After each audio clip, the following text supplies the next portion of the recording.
खुलुमबाय digital news नायगिरि साफ्रोम बयखौबो बरायग्रोबाय बे समाव दं आं कक्राझारनि ग्रीनफिल्डआव 29 फेब्रुआरियाव जानो गोनां महाजैग्य मुलुग सान्थिनि जा जैग्य हाबाफारि लादों सानसेनि मेहेरगोनां हाबाफारि बे हाबाफारिया गाबोन जानो थांगासिनो दङ बेनिनो गोबां प्रिपारेसन बा थियारि खालामनाया सोलिगासिनो दङ लोगोसे दिनै सेमिनारजों लोगोसे गोबां बिथांमोना ब्रह्म सिबियारि बिथांमोना गोबां हाबाफारि लानानै बिथांमोना जागायगोन लोगोसे गाबोननि जानो गोनां महाजैग्य बा मुलुग सान्थिनि थाखाय बिथांमोना 12 घन्टा फुंनि 5 बाजिनिफ्राय मोनाबिलिनि 5 बाजिसिम बिथांमोना महाजैग्य होगोन लोगोसे आसामनि गिबि मन्त्रि डक्टर हिमन्त बिश्व शर्मा लोगोसे बिटिआरनि चिफ प्रमद बर' लोगोसे गोबां दैदेनगिरि बिथांमोनाबो बेवहाय बाहागो लागोन बे समाव जोङो ब्रह्म धोरोमनिनो आइजोनि जा बिबानगिरि बिथांमोननिफ्राय फंनैसो बाथ्रा मिथिना लानि जानो गोनां गाबोननि महाजैग्यनि सायावहाय नोंथाङा मा बुंगोन बे समाव गाबोननि जानो गोनां महाजैग्य ब्रह्म धोरोमनि जा महाजैग्य मुलुग सान्थिनि थाखाय गाबोन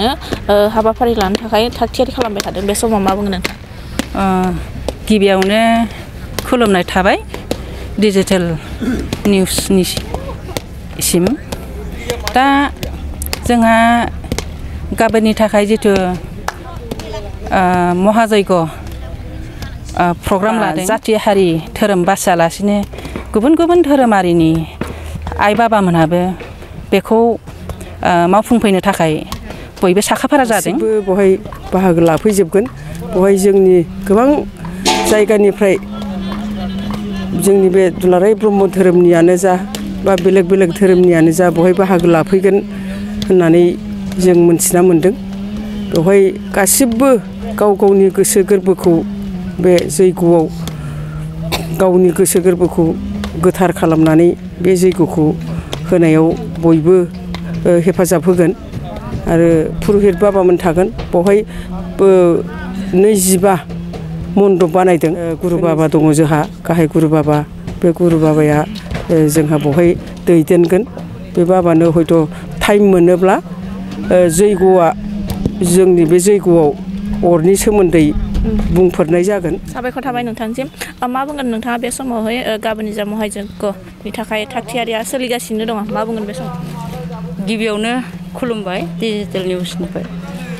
दा आङो नैबेखौसो बुंनो सानदों दिनै जोङो 28 आरो 29 बे जोंनि महाजैग्य जोंनि मुलुग गोजोननि आरो गासैनिबो न'खरनि जोंनि गासैबो सुबुं हारिनि थाखाय मोजांनि थाखाय जोङो बे जैग'खौ गासैबो मिलायनानै दैदेनदों दा बाहाय आं बेखौसो बुंनो सानदों दा नै सोलिनो थाखाय जों बे जैग'खौ होफुंनो थाखाय गासैबो आइ आफामोना जुक्ति जानानै जों खौसेयैनो बे खामानिखौ मावगासिनो दङ आरो गिदिर गिदिर जोंनि गासैबो बे महाजैग्यआव बाहागो लानो थाखाय जोङो खबर मोनदों बा जोङो बुंथिगिरिफ्रा जोंखौ मिथिहरदों बाहाय दा गासैबो जोंनि आइ बाबामोनखौ जेसेबां डिस्ट्रिक्ट जोंनि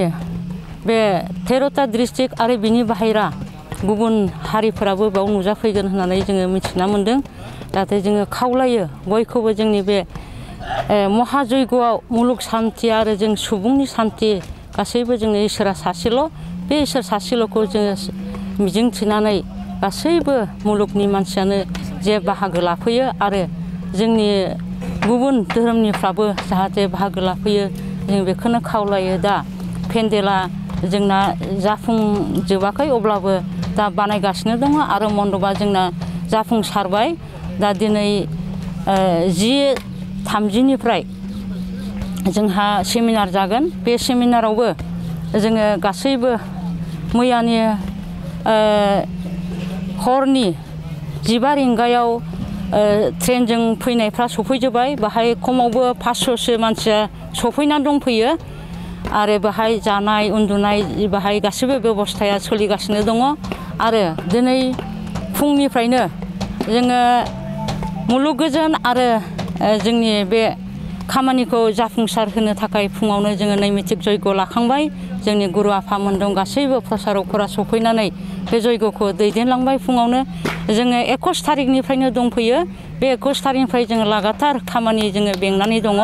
आरो मावगासिनोबो दङ आं जाफुंगासिनोबो दङ आरो बे जोंनि क'क्राझार ओनसोलनि आइ आफामोनाबो सहाय होगासिनो दं आरो मन्दप बानायनाय बायदिसिनायाव गासैबो सहजुग जानाय जों खौसेयै जाहाथे जोङो बेखौ महाजयग'खौ जाफुंसार होनो हायो आरो जेसेबां दा गाबोननिफ्राय हरनिफ्राय फैगोन आइ आफामोना जाहाथे थाबोआलासिनो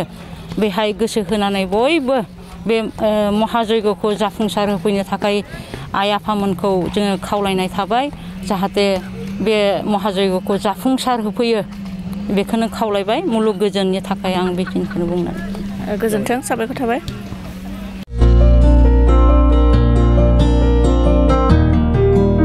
उदालगुरि नोगोरनि शंकरदेव मिशन हाई स्कुलनि साखाथियाव थानाय